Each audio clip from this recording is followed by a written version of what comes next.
जीवा है ये व्रत को कितने भागों में बांट रही, जो कि मैंने अभी आपको बताया था 2 भागों में बांट रही।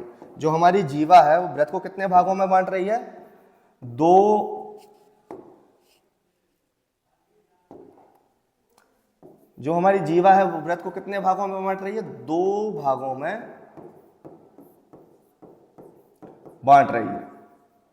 जो हमारे जो भाग हैं व्रत के, जो हमारे व्रत जो जीवा है जो व्रत को 2 भागों में बांट रही है, तो वो क्या कहलाएंगे भाई, व्रत का खंड ही तो है, तो ये क्या कहलाएंगे, व्रत खंड कहलाएंगे।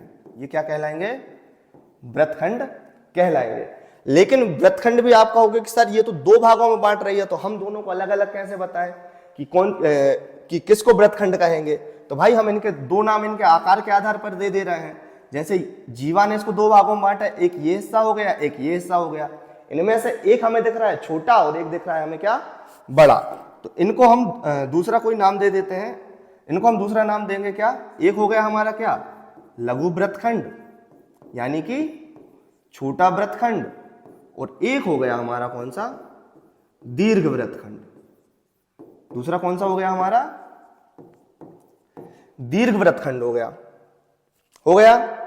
व्रत खंड के बारे में बात की हमने कि व्रत में जो जीवा है व्रत को 2 भागों में बांट देती है, वो क्या कहलाता है, व्रत खंड कहलाता है।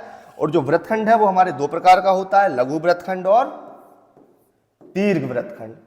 ठीक है।